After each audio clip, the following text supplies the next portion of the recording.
Noong Pebrero 24, 2026, sa isang pagdinig ng Senado tungkol sa modernisasyon ng militar, hinamon ni Senador Rodante Marcoleta ang sinasabing pagbaluktot ng kasaysayan na si Tomas Cloma ang nakatuklas ng Kalayaan Island Group, KIG, sa Kapuluan ng Spratly noong 1956, isang pahayag na dati ring binanggit ni Senate President Pro Tempore Panfilo Lacson. Ipinagtibay ni Marcoleta na ang pagmamay-ari ng Pilipinas sa KIG ay batay sa presensya ng mga mamamayan nito at epektibong kontrol. Ayon sa internasyonal na batas, hindi sa pagtuklas o donasyon ni Cloma. Hiling din niya na itama ang mga kaugnay na materyales sa edukasyon. Bilang tagapangasiwa ng pagdinig at chair ng Senate Committee on National Defense, sinabi naman ni Senador Loren Legarda kay Marcoleta na mas mabuting mag-enroll siya sa postgraduate studies tungkol sa pambansang seguridad para mas maunawaan ang issue. Idinagdag niya na totoo ang pagtuklas ni Cloma at personal niya itong nakausap nung siya ay batang mamamahayag pa. Pagkatapos binungkahan ni Senador Lacson ang mga pahayag ni Marcoleta sa pamamagitan ng pagtukoy sa opisyal na website ng bayan ng Kalayaan sa Palawan. Ayon dito, si Cloma ay formal na nag-angkin ng mga isla noong Mayo 15, 1956, naglabas ng Notice to the Whole World, itinatag ang Free Territory of Freedom Land noong Hulyo 6, 1956, at ibinigay ang kanyang pag-angkin sa gobyerno ng Pilipinas noong dekada 1970 para sa ₱1 na naging daan para sa pagtatatag ng bayan ng Kalayaan noong 1978. Doon kasi lumilitaw, Senator Ping mentioned a certain personality by the name of Tomas Cloma. And he asked the representative of the 34 members of the AFP were about to be confirmed whether he knew about Tomas Cloma. So sa kanilang exchange, Madam Chair, it was pointed out that Thomas Cloma was the one who discovered the Spratlys. Research niya. I knew Mr. Cloma and I interviewed him as a young journalist. His granddaughter is Rizabel Cloma, who was a journalist also. I will have it researched. When in the 80s or 90s, I interviewed Tomas Cloma, who discovered the Spratly Islands. I will probably quote from the transcript of that committee hearing, Madam Chair, which is attributed to Senator Lacson about Tomas Cloma. And I quote this. During the Commission on Appointments hearing for the confirmation of ad interim appointments of members of the Armed Forces of the Philippines, last 4 February 2026, a colleague noted that lawyer and adventurer Tomas Cloma discovered the Spratly Islands and occupied them as under res nullius. Whoever discovers and occupies the land is recognized as the owner. Cloma turned over the ownership of the land to the Philippine government. Is this the course adopted, Madam? Yun ba yung pagkakaalam natin that Tomas Cloma was the one who discovered the Spratly Islands?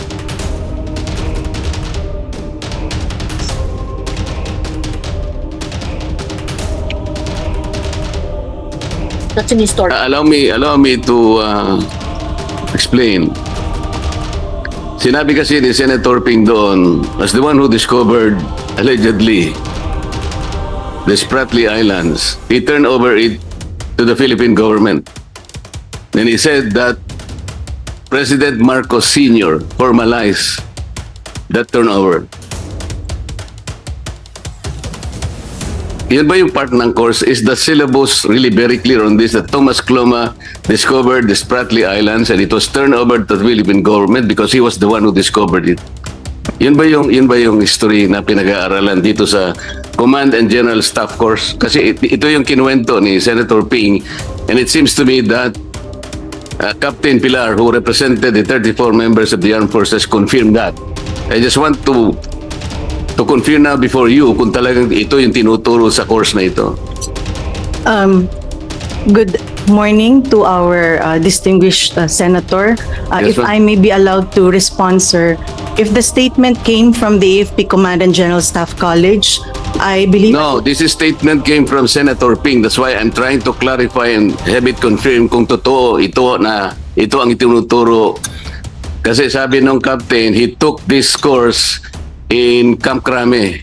Sabi ni Senator Ping, when he took this course in 1983, he took it in Fort Bonifacio. So nagkakaalaman sila about this course. But I'm talking about Tomas Cloma. Ito ba yung tinuturo sa course na siyang nag-discover and he turned over it to the government of the Philippines? If I may, the General and Staff College, GSC, which I also took, is a different college from the National Defense College of the Philippines. Is the GSC represented here? Yes.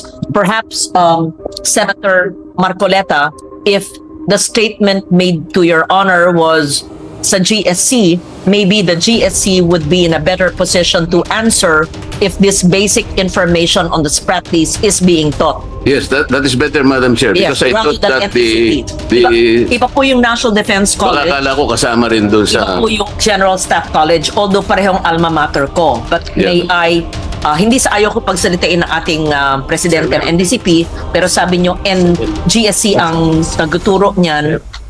Nung panahon ko, ba't hindi tinuro sa akin yan? Kasi alam ko na yun eh. So anyway, pakisagot po. Thank you. Good afternoon. Good morning, Your Honor. For the CGSC class, we only have 7 modules, and we are not aware that if this history is being taught of that included in the module. Our module only consists of international security and military strategies, leadership and resources management, contemporary security challenges, strategic communication, OPART, and joint and combined operations. So let me be clarified. Anong pangalan niya?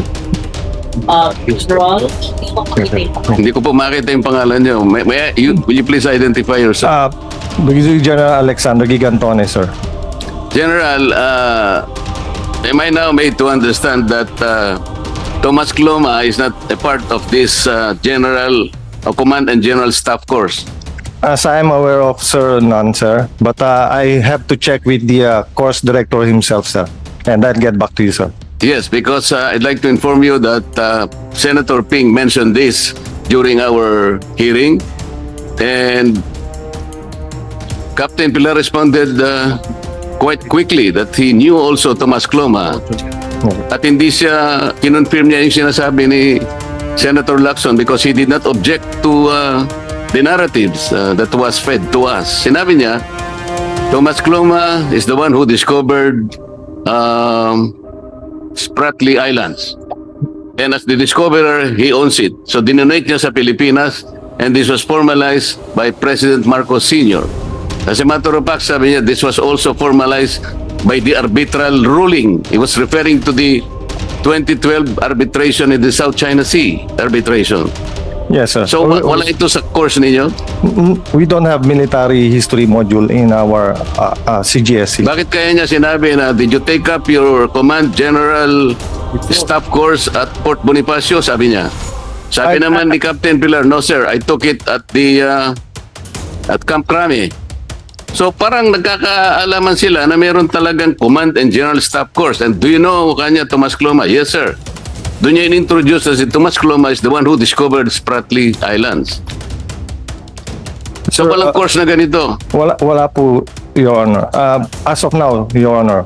Probably in the past there's a military history, but I can only I'm surmise. very interested in this because it should be corrected kung talagang nandun si Tomas Cloma. It should not be distorted. Tomas Cloma is a seafarer. He's not a discoverer. In 1956, he proclaimed a freedom land. It's like a notice of claim. That was in 1956. And several countries objected to that. United Kingdom, the United States, Australia, Japan, China, and the Philippines. That is the history. Alam niyo kung bakit nag-object ang mga countries na ito? Because at that time, in 1956, Spratly Islands is not considered terra nullius. Meaning, hindi siya undiscovered, hindi siya unoccupied. As a matter of fact, in 1897, Great Britain already notified the world by issuing a notice of claim. After that, when that claim was abandoned, France took over. Until in 1933, Japan served a notice of claim, copy furnishing the United States of America. We were then a colony of America. That was in 1933. And Japan called the Spratly Islands Sinangunto. Tayo tinawag nating Kalayaan Island Group. I'm trying to emphasize this, General. Ang dami kasing ang daming mga disinformation and misinformation eh. Paano nilang sasabihin na somebody donated this to the government? But this is not the whole point now eh. Alam ninyo, 4 na territories ng ating Spratly Islands, are already territories of the Philippines. Simply because we occupied them. Tayo nag-occupy na dito eh. And somebody is suggesting na sinasabi ko raw, I'm trying to remove the KIG from the territory of this country by presenting a spliced narrative. Ito yung mabigat dito eh. No less than a senator of the republic did this. We'll come to this in proper time. Gusto ko lamang paalam na alam niyo si Tomas Cloma was mentioned in the arbitral award only in pages 250 and 251. Sinasabi ng tribunal, a certain Filipino and his associates had some activities in this Spratly, sabi niya. Yun lang, na-mention. Doon lang siya na-mention. And parang nagkataon lang na nakarating sa Ito Aba and nagkaroon lang ng konti sigurong kung ano-ano pinagagawa nila doon. That was the only time that this Tomas Cloma was mentioned in the arbitration tribunal. So baka po tinuturo sa Command and General Staff Course. Your Honor, as I said, sir, we only have modules not including the history, Your Honor. So yung pinagsasabi ni Senator Ping are all distortions. I have to find out, Your Honor. It's borne out by our TSN. May transcript po kami. Probably in the old CGSC classes in the 80s or 90s, Your Honor, there's a part of history, but I can only surmise on that, Your Honor. So, sinasabi ko lang po, ako kailanman hindi ko sinabi, I'm trying to remove the KIG from the territory of this country. I never, not even a suggestion. Alam po ninyo, it was misquoted several times here.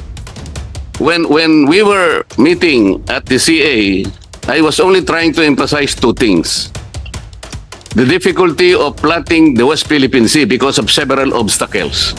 There are 3 articles of the UNCLOS that will be contradicted if we will encircle the West Philippine Sea with the KIG. Pero hindi ko po problema yon. Problema na ng NAMRIA kung paano natin gagawin. I hope we can help NAMRIA plot the map of the West Philippine Sea in our lifetime. Pero hindi ko kailanman sinuggest.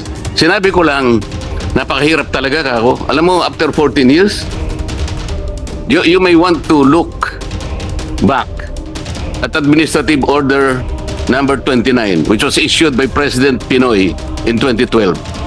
At that time, he already instructed the NAMRIA and the Department of Foreign Affairs to prepare the necessary maps and charts with coordinates and submit them to the United Nations and notify all relevant international organizations, including the International Hydrographic Organization, for the purpose of plotting a West Philippine Sea map. That's the western side of our country. I was telling them, maybe, I just said maybe, the difficulty lies in the several obstacles that they will encounter. Kasi nga nasa high seas na lahat yun eh. I'm not talking about territory. I'm only talking about the West Philippine Sea. How we can encircle that part of the ocean, most of which is already the high seas. Nagbiro lang ako. It was a hypothetical statement when I said, well, You want to give up the KIG para ma-encircle mo. But that was highly hypothetical. It was not even a suggestion. Sabi ko pa nga kung pwede lang nating ilipat sana sa EEC natin, but you cannot do that. Only God knows. Or only God can do that. So, General, so many times I'm being misquoted by several people, including a retired Justice of the Supreme Court. In due time, we will meet all them. Kasi naggawa na po ako ng resolution. I will ask the NAMRIA and ask all these people trying to paint me as the villain and they as the national hero of the Philippines. So salamat po, General, sa pagkakasabi mo. And now I am relieved na hindi pala part ng Command and General Staff Course, which was erroneously cited by Senator Ping in our discussion at the last CA hearing. Thank you. And I think you should also look into this. Kayo pala yung national, what do you call it? National Defense College of the Philippines, Your Honor. Sana po mag-coordinate kayo kay General because they are also in that course. Baka lumabas na naman si Tomas Cloma, kung ano na naman ang pagsasasabihin nila. So yun lang po yung point why I came in. I'm interested in being able to look at how our armed forces are educated. Ang gusto ko po talagang mangyari rito sa buhay natin, in our lifetime, we should be able to plant the West Philippine Sea on the western side of this country like what Vietnam did. Alam po ninyo yung ginawa ng Vietnam? Nakagawa sila ng Gulf of Tonkin. Now, titingnan po ninyo ang mapa ng South China Sea. The Gulf of Tonkin is there because it is registered in the S-23. What is S-23? What is that? S-23 is the limits of oceans and seas. It is published by International Hydrographics Organization. Naglaban sila ng China. Nanalo ang Vietnam. Now, tingnan po ninyo ang South China Sea. Meron silang Gulf of Tonkin. But what about our West Philippine Sea? Hanggang ngayon, wala. Dahil hindi ginagawa ng NAMRIA ang sinabi in 2012. Alam niyo pinalabas nila ngayon? I think nagpalabas sila. They showed them up last Wednesday. Tingnan po ninyo kung anong nilabas ng NAMRIA. It was an administrative map. What is an administrative map? Ano po ibig sabihin ng administrative map, Madam? I have to request your indulgence, Your Honor. I'm not an expert on maritime concerns. An administrative map is a map that delineates the political subdivision of our country. Makikita nyo doon ang regions and the provinces. Ito ginawa nila. Tingnan ninyo, it was published, dated December 2025. That is not the kind of map needed by the United Nations. That is not the kind of map needed by the IHO. It should be a map accompanied by charts with coordinates. Para sa ganun, we can notify the whole world, the whole international community that we would like to allocate that purely for the Philippines. Ilagay natin sa mapa yon. There are obstacles, I know that, but we should work on the obstacles. The NAMRIA should work on this. Hindi yung sasabihin nila na, I'm saying all the difficulties, I'm not trying to isolate anything from our territory. Di ba sinasabi natin, we cannot give up an inch of our territory. Alam niyo kung pahabain ko lang ang discussion na to? It was the retired Justice of the Supreme Court who gave up 242,000 of our territorial sea away. I will prove that in several days to come. Tayo, sinasabi natin even an inch of our territory we will not give up. Tama naman yon, ilalaban natin yon. Pero siya, dahil sa pagdedesisyon niya ng mali, the Republic Act 9522 of 2011, somebody raised it to the Supreme Court on issue of constitutionality. Ang akala ko naman alam niya ang ginagawa niya. Ang nawala sa atin, territorial sea, Madam, 242,030 square nautical miles. That's more than the area. That's more than the land area of this country. The land area of this country is about 300,000 square kilometers. How much is 242,000 square miles, madam? That's about 629,000 square kilometers. Kaya sinasabi ko, siya yung traidor. Ayaw niyang pag-usapan ito because it happened. Gusto niyang palawakin to. Tingnan natin lahat. Ang territorial sea, madam, including our land area, ito yung ating territory. It was defined by our national territory provision of the Constitution. Look at your 1935 Constitution. Look at your 1973 Constitution and the 1987 Constitution. We did not give up any inch of our territory, including of our territorial seas. The retired Justice of the Supreme Court did that. I'm sorry, I need to say all this. To allay all those false statements and misinformation. Thank you, ma'am. Yes. Did I give you enough time? Yes, ma'am, and thank you very much for the time. Yes. I'm sorry I had to take a call, and because I wanted to give the time to my colleague to clarify certain statements. I apologize. I did not hear what you said, but whatever he says is what he says. You'll be able to read what I said anyway, madam. I will That's the read transcript. the transcript of records, and whatever clarification the good senator has said, I would suggest that you state it in plenary so that it is in record in the plenary session, whatever it has. Then we proceed with our bills. Thank you. So, kayo po, it's never too late to take up GSC. It's never too late to take Masters in National Security. Provided Pati ka na abogado na kayo. provided they will exclude the Thomas Cloma issue. Aba, totoo naman yun Hindi, Hindi, wala pala sa... The general already confirmed it to me. it may not be the classes, but it's historical fact. In fact, sino ang bihasa? Who can give us the historical perspective of the Spratlys? Because when I was a young journalist in the 80s, anong taon yun? Thomas Cloma interview ko. Google him. Tanong mo kay Jane, ngayon na. Kanino ko po sinabi 30 minutes ago in-interview ko po si Tomas Cloma sa bahay niya sa Quezon City. Tawagan si Rizabel Cloma. Yung apo niyang si Rizabel nandun. But retired na si Rizabel. That was like, I was in my 20s. And I interviewed Tomas Cloma. And we talked about the Spratlys in the 80s. And then, fast forward 1992, I took up my Master's in National Security at 32 years old. At the Blue Book, one of our exams, in the term paper, was on the South China Sea issue on the Spratlys. Wala pang computer, wala pang soft copy. Handwritten ko yun sa isang Blue Book ko.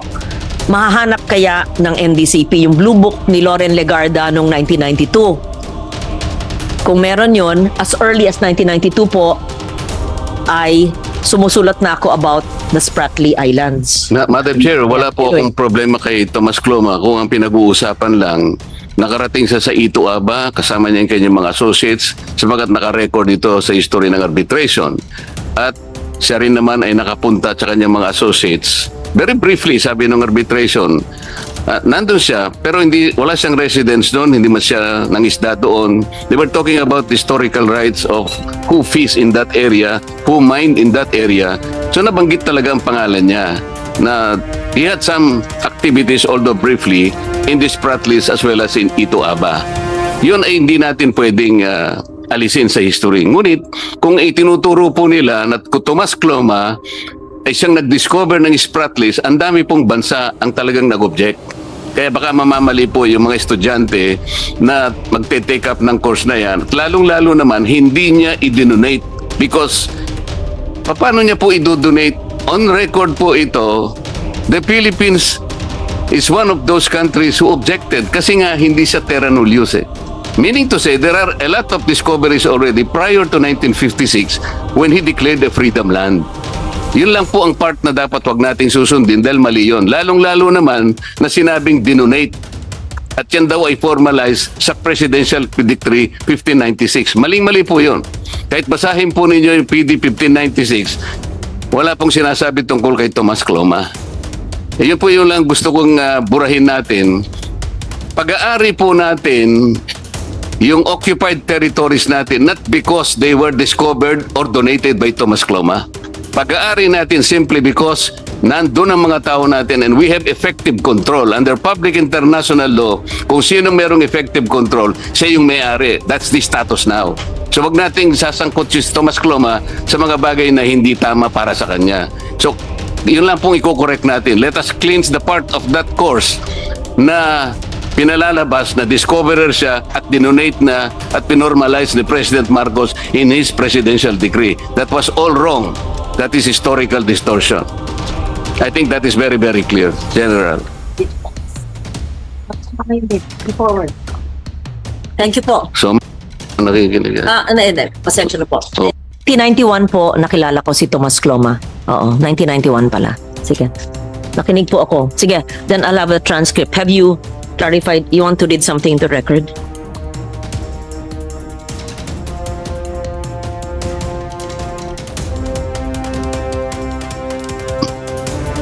Kailangan lang alisin dun sa historical record kung tinuturo man si Thomas Cloma. Huwag namang ilalagay siya na siyang nag-discover because ang daming bansa pong nag-object kasama ng Pilipinas. Alam po ninyo kung sinong nag-object sa panig ng Pilipinas at that time when Thomas Cloma declared a freedom land?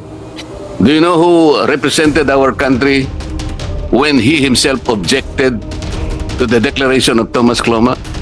Alam po ba ninyo kung sino? He was then our Secretary of Foreign Affairs, who later became President of the Philippines.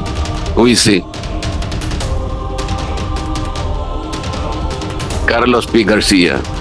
Salamat po, Madam Chair.